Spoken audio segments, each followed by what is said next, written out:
والحمد لله والحمد لله معز الإسلام بنسره ومذل الشرك والكفر بقهره ومستدرج الكافرين بمكره الذي قدر الأيام دولا بعدله والصلاة والسلام على من أعلى الله منار الإسلام بسيفه وعلى آله وصحبه وبعد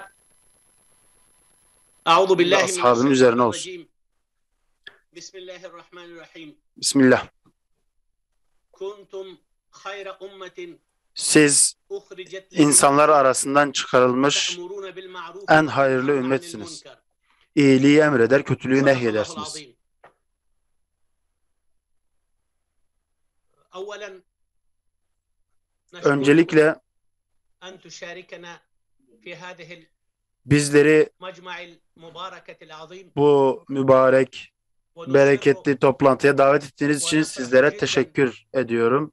أن يصل من هذه الطريق Bizler صوتنا إلى bu بلاد vesileyle مسلمة Müslüman topraklara sesimizi كل إخوة iletebilmenin mutluluğunu من العلماء yaşamaktayız. والمسلمين. إخوتنا الكرام، Değerli kardeşlerim, أردت أن ben أتكلم في بعض المواضع bazı konularla ilgili konuşmak istiyorum. في ثلاث موارد Özellikle de أتوجه إخواننا üç mesele ile ilgili مع أن كلهم علماء kardeşlerime كلهم فاضلين الكرام söyleyecek bazı sözlerim var. Bizim ولا حاجة لي değerli katılımcılarımızın her biri birer alim olduğu için إلى aslında هذه المنصب konular العظيم. onlar tarafından malum ama أولا yine de ben kısaca özet قال geçeceğim. الله عز وجل Öncelikle Allahu في Teala القرآن العظيم Kur'an-ı Kerim'de بعد بسم الله الرحمن الرحيم هو الذي şöyle der. أرسل Bismillahirrahmanirrahim. رسوله بالهدى Peygamberini hidayet ve hak dinle ليظهره على gönderen الدين كله. odur ki bu dini bütün dinlerin üzerine hakim وهذا kılsın. الآية في ثلاث مواضع في القرآن. Bu ayet Kur'an'da aşağı yukarı 3 yerde geçiyor. يصف النبي صلى الله عليه وسلم Allahu Teala Hazreti أن Peygamberi النبي صلى الله عليه وسلم ومن معه ve yanındaki ashabı علم ومرتبة عالية şu şekilde vasıflandırıyor bu ayetlerde. Bunlar yani Hazreti Peygamber sallallahu aleyhi ve sellem ve ashabı يريد dini أن diğer يظهر dinlere hakim هذا kılmak, الدين على الأديان bu كلها. dini ortaya koymak, bu dinin hakikatlerini yaymak derdindeydiler. أن يقتل كل آخرين. أنا أفرح Bu بمشاركتي في هذا buradaki المجمع dini hakim kılmaktan kasıt diğer insanları öldürmek manasında değil, kılıç zoruyla dini hakim kılmak رجال manasında الحرب değildir. والقتال. Bu ashabın من veya هذا Peygamber الطريق، sallallahu aleyhi ve من sellemin هذا البرنامج، sadece savaş insanları oldukları manasına da gelmiyor. أن نحن نصل Ben صوتنا لهم bu program Recording stop. aracılığıyla Recording in progress. رجال الحرب والقتال. sesimizi bir kez daha duyurmuş olayım. Biz نحن savaş insanları, savaştan yana, kandan yana olan insanlar رجال değiliz. العلم. Elhamdülillah bizler içerisinde ilmi manada büyük mertebelerde insanlar هذا var.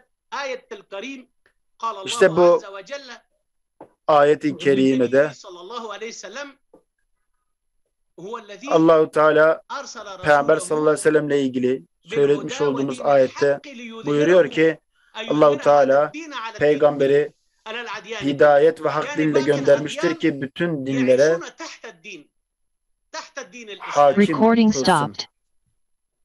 Bu ayetten anlaşılacağı üzere İslam diğer dinlerin rahatça yaşanacağı bir üst çatı kılınmıştır İslam Allahu Teala موضع tarafından. آخر قال الله عز وجل Başka bir bölümde, başka bir yerde yine Allahu Teala Recording in şöyle progress. buyurmaktadır. وتذهب ريحكم. Nizağa Recording düşmeyin, stopped. ihtilafa düşmeyin. Eğer düşerseniz وأيضا başarısız olursunuz ve في موضع gücünüz آخر dağılır. Yine başka قال bir الله ayet-i عز kerimede وجل Allahu Teala şöyle buyurmaktadır. ولا تهزنوا وأنتم Üzülmeyin, الأعلون إن كنتم مؤمنين. gevşemeyin. Eğer müminlerseniz, علماء الكرام eğer iman مشايخ etmişseniz العظام galip olanlar, yüce olanlar أنا sizlersiniz. أقول هذا الكلام Değerli kardeşlerim, saygıdeğer ulema, ben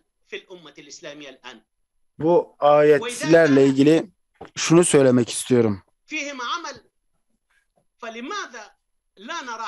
Bizler bu ayetleri aslında tam manasıyla yaşamıyoruz İslam ümmeti olarak.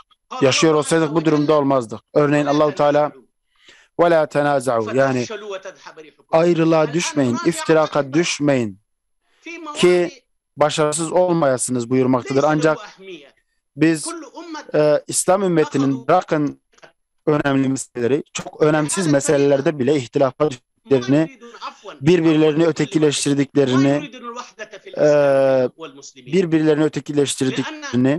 birbirleriyle yan yana durmaya yanaştıklarını görmekteyiz. Herkes bir diğerini bir başkası olarak lanse etmekte ve bu zamanın modern tağutlarının, küfür liderlerinin de yönlendirmeleriyle maalesef bu mesele çok derinleşmiştir. Yaklaşık yarım asırdır başta Rus emperyalist güçleri olmak üzere, daha sonra ardından ABD'nin eliyle benim ülkemde neler yapıldığını biliyorsunuz. Ben burada kardeşlerime şunu söylemek istiyorum. Çoğu kardeşimiz bizimle ilgili hiçbir şey duymadı, hiçbir şey işitmedi. İşitenler de bilsinler ki kesinlikle eksik işittiler. Afganistan bu ümmetin, bu büyük ümmetin büyük bir parçasıdır. Bizim evlerimiz yakıldı. Bizim ölülerimiz yakıldı. Bizim şehit edilen kardeşlerimiz paramparça edildi. Kur'an'da da değinildiği gibi Allahu Teala'nın bazı insanları mazlumlarla def etmesi olmasaydı yeryüzünde fesat çıkardı. İbadethaneler, mescitler, kiliseler yıkılırdı. Biz de bu ayetin bir gereği olarak onlara karşı bir mücadele verdik. Ruslar, ABD sadece Afganistan'a bela olmuş emperyalist güçler değildir. Bunlar bütün ümmetin kanını emen bir vampir misalidirler. Biz burada ümmetin emniyet içerisinde, güvenlik içerisinde yaşaması adına aslında bir mücadele verdik. Ama maalesef ümmetin çoğu şu an verdiğimiz ne mücadeleye hatırlamakta ne de ülkemizin durumuyla ilgilenmekte. Rabbimiz buyuruyor ki gevşemeyin, üzülmeyin. Eğer iman etmişseniz âli olanlar, yüce olanlar sizlersiniz. Ama biz İslam ümmetinin içerisinde bulunduğu duruma baktığımızda birçok kişinin emperyalist güçlerle iş tuttuğunun farkındayız. Maalesef bu büyük diye tabir edilen güçlerin korkusuyla bizlere yardıma yanaşmamakta. Bunun en büyük örneğin şu an kurmuş olduğumuz İslam İmaret Emirliği'nin tanınmaması. Birçok İslam ülkesi Afganistan'da halkın desteğiyle kurulan bu hükümeti maalesef tanımaya yanaşmamaktadır. Biz bu devleti belli bir kavmin, belli bir dilin temsilcisi olarak görmüyoruz. Belli ırkî güdülerle kurulmuş bir devlet değildir. Bu ümmetin devletidir. Bizler örneğin Filistin için, Keşmir için, Burma için üzülüyoruz. Bizler İslam topraklarının neresinde olursa olsun ağlayan her bacımızın aslında haykırışlarını kalbimizin en derinliklerine kadar hissediyoruz Afgan halkı olarak.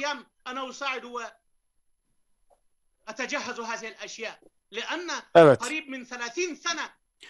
Bizler 30 yıl boyunca, 30 yıldır ya hicretteydik, ya cezaevindeydik, ya dağlarda mücadele ediyorduk. Ama elhamdülillah Rabbimize şükürler olsun. Bizler bu gibi meclislerde, bu gibi toplantılarda bulunarak biz Müslümanlar aslında sesimizi duyuruyoruz. Ey Müslümanlar diyorum sizlere. Biz Afganistanlılar Müslümanlarız. Sizin din kardeşleriniziz. Biz sizin mutluluğunuzla mutlu olan, sizin üzüntünüzle üzülen insanlarız. Allah'a emin olsun ki Bizler İslam dünyasının herhangi bir yerinde, Burma'da, Filistin'de bir çocuğu duyduğumuzda, bir çocuğun ağlayışını duyduğumuzda bunun için gözyaşları döküyoruz. Ben buradan bütün Müslümanlara sesleniyorum. Duruşunuz belli olsun. Sözünüz bir olsun. Yumruğunuz tek olsun. Biz Hazreti Peygamber sallallahu aleyhi ve sellem'den ümmetin tek başlı olması gerektiğini öğrenmedik mi? Beraber hareket etmeyi biz Allah Resulü sallallahu aleyhi ve sellem'de öğrenmedik mi? Öyleyse Afganistan davasıyla ilgili de duruşunuzun bir olması gerekmektedir. Buradan İslam ulemasına sesleniyorum. Biz kesinlikle İslam ümmetinin birleşmesi gerektiğine inanıyoruz. Bu birleşme, bu vahdet sadece cihadi manada, mücadele manasında bir birlik değildir. Bu ilmi bir birliktir, bu siyasi bir birliktir, bu ekonomik bir birliktir. Ben buradan kardeşlerime sesleniyorum. Bir kez daha bu Afgan halkını, bu mazlum halkı ABD'nin merhamet bilmez askerlerinin o vicdansızlığına terk etmesinler. Yanlarında dursunlar Müslümanların. Allah'ın izniyle bizim şu an var olan devletimizin, hükümetimizin dünyada bir benzeri yok.